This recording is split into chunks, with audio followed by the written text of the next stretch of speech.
Transportation and mobility today are changing drastically. Need to move towards a mobility future that is clean, efficient, and inclusive has been spelled out today by most of the country governments across the globe. India is no different, with center and state governments announcing series of reforms, including announcement of state-specific EV policies, to rolling out programs for nationwide CNG infrastructure creation. Transition to cleaner mobility has also been emphasized by the Honorable Prime Minister in the Independence Day speech. I am Vikas Gaba, partner Power and Utilities KPMG in India, and I'm joined by Nikhil Moghe, partner with Oil and Gas Practice in this podcast. We will be discussing key imperatives and roads towards low carbon mobility of India. So let me begin, Nikhil. You have been working quite extensively with various oil majors and globally also with several corporates and oil companies. How do you see the narrative with the oil and gas companies changing, especially with respect to green mobility?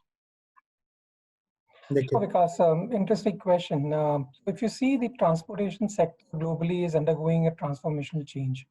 And this change is primarily on two critical aspects. The first one is use of technology that is making the overall mobility smarter. And the second is type of energy that is driving the vehicles. Now, be it electricity, compressed natural gas, biofuels, or hydrogen. Now, when it comes to oil measures, there is definitely a shift towards new energies. There is an increased societal pressure to either cease their investment or diversify away from fossil fuels to clean technology. And this pressure is also evident from the fact that oil and gas companies are witnessing discounted market values, which essentially means reduced market capitalization of oil and gas companies. And this is mostly, either have stagnated the or reduced the overall market capitalization. This type of market reaction is also logical from a point that future of energy is with handful of sources, but rather multiple clean sources working in tandem. So overall, if you see, some of the oil and gas companies have already taken the cue and started investing in clean technologies for clean mobility. Each company is resorting to its own strategies. Companies have established their goals of becoming carbon neutral under a certain time frame. Some are taking carbon neutral measures by buying stake in other tech companies, and some are investing in R&D companies and building their new energy business from scratch. Right. Very interesting, Nikhil. So while we are on strategies, can you also briefly touch upon the steps these companies are taking and what these oil majors are actually doing for adoption of clean mobility solutions? Okay, so see, if you see historically, the investment by of oil and gas companies in low carbon has been very marginal. However, this has been increasing in terms of percentage of overall capital expenditure now.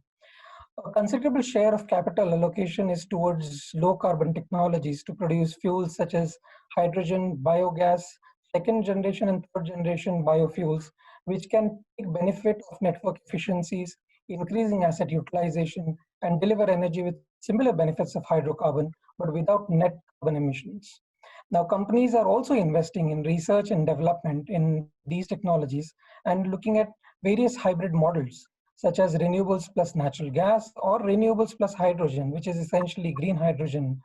These technologies, when deployed efficiently across the supply chain, can enable green transportation and clean power. Because I'm equally intrigued to know your views on this. You work very closely with the government of India, as well as some of the international funding institutions on the EV side. Now, what's your view on the global trends for EV and e-mobility, and how has it been impacted by COVID?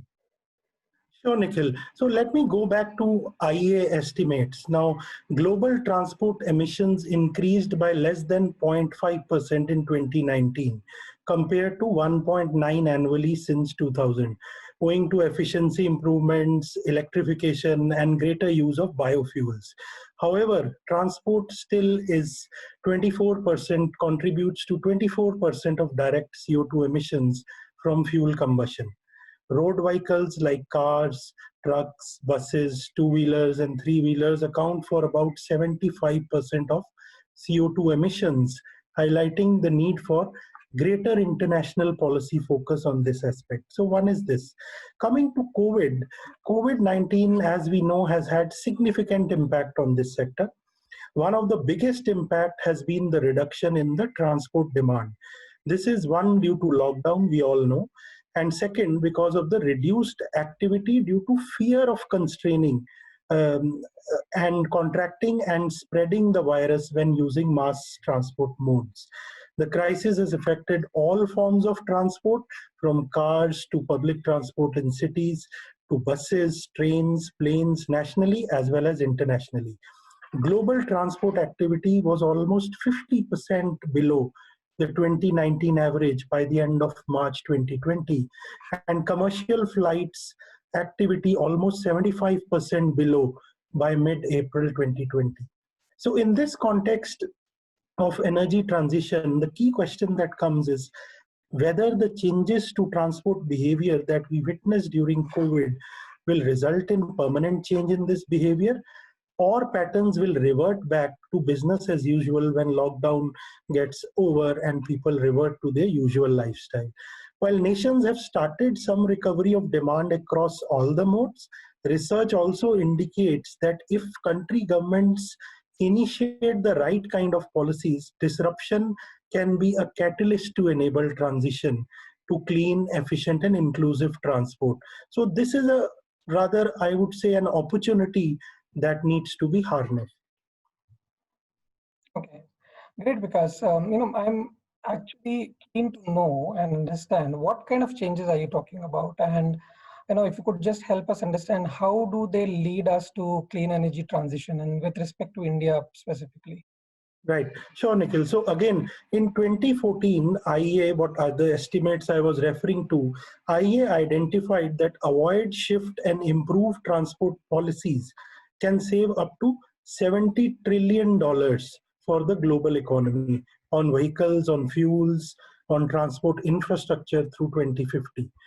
This was very early during the process when e-mobility revolution had not started actually in many of these countries and had not gathered that kind of momentum. Now, simply stated, what does this mean? Policies that allow travel to be avoided, policies that shift travel to efficient modes, and those that improve efficiency of vehicle and fuel technologies.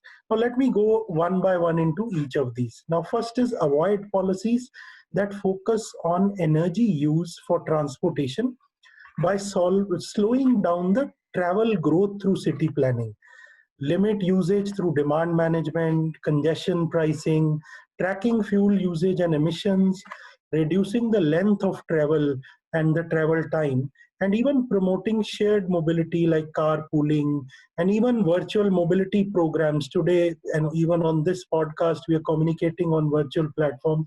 So promoting these kind of means. Second is the shift policies that encourage users to move towards less energy intensive measures like from trucks to rail, private vehicles to buses or EVs. Now, measures here include promoting bus routes, incentivizing usage of rails, creating barriers for personal transport like higher parking charges and so on, and road corridor allocation, example, dedicated cycling lanes or bus rapid transfer, which we see in Delhi also. Now, improve policies aim at strengthening and enhancing the efficiency of energy use.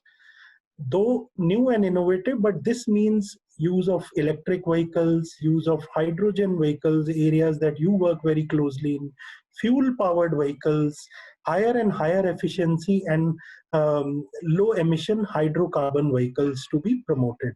Now, this these three scenarios in May 2020, IEA came up with another scenario called the Sustainable Development Scenario. This calls out that the existing measures need to be further enhanced if we have to meet the climate targets. Now, what do they define with this sustainable development scenario?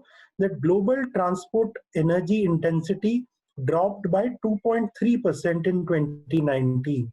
And if we look at 8-year average from 2000 to 18-year average rather, 2000 to 2018, it dropped by 1.4% annually. Now, this drop needs to go up to 3.2% annually between 2020 to 2030 if we have to move towards achieving this sustainable development scenario and meet the climate targets. If we don't do that, what does it mean? It will mean stricter compliances, stricter targets later on, and the cost of reaching to that climate targets will be very, very high. So all these, I mean, in the point that I want to say is that all these means and methods need to be combined together, and it is not only a transport sector issue but also need to be coupled with power sector decarbonization and other measures to aim like air quality improvement, emission targets, and so on. So there is an integrated action needed both at the national level but also at the subnational and city level. Now, I mean, having discussed this, let me come back to you, Nikhil, especially in the context of India. Now, we have discussed global trends, policy, corporate action, and so on. What do you think is driving the clean mobility in India? What are the key factors? And then, if you can also summarize, how do you see this trend shaping up for India? Nikhil. Okay, thanks, Vikas. So if you see, clean mobility becomes important for India from number of factors. Let me put things in perspective in terms of certain numbers.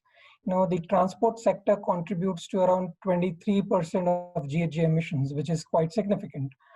14 out of 20 world's most polluted cities are from India. We've got 2 million plus deaths linked to air pollution annually, which is like the most in the world.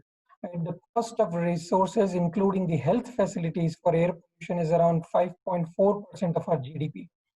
Above all, the oil import bill for India is a whopping US dollar 102 billion in financial year 20, which is like a huge number that Prime Minister has been talking about.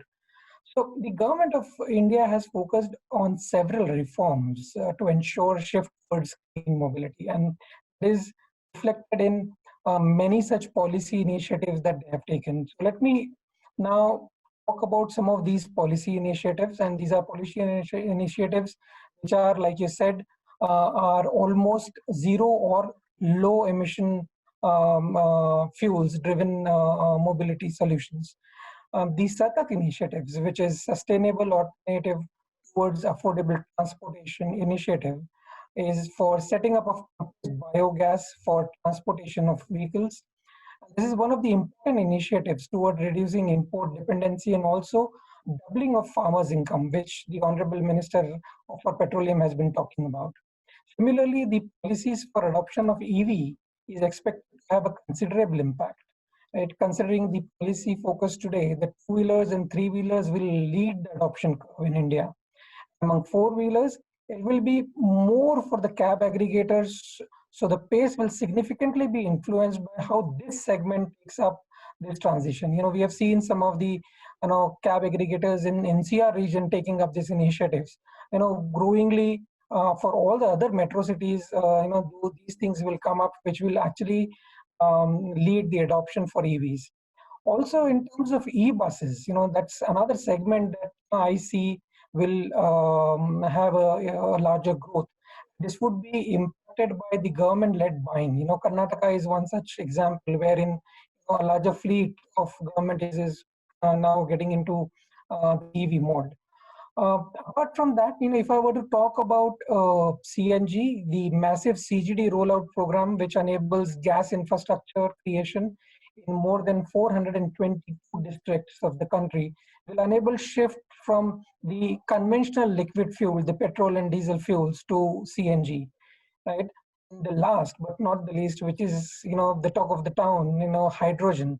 The investment in hydrogen-based CNG plants is happening now. We have seen a pilot that has been implemented by Indian Oil and IGL, which is a welcome step towards seeding hydrogen in the mobility space.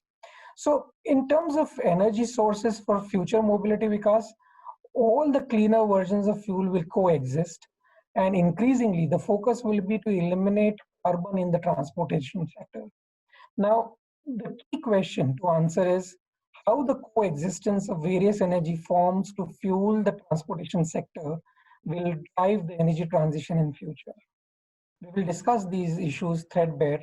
To know more on this, please join us for the 11th edition of our annual Energy Conclave, ENRich 2020, be held on 2nd and 3rd December. This is Nikhil and Vikas signing off for now. Thank you.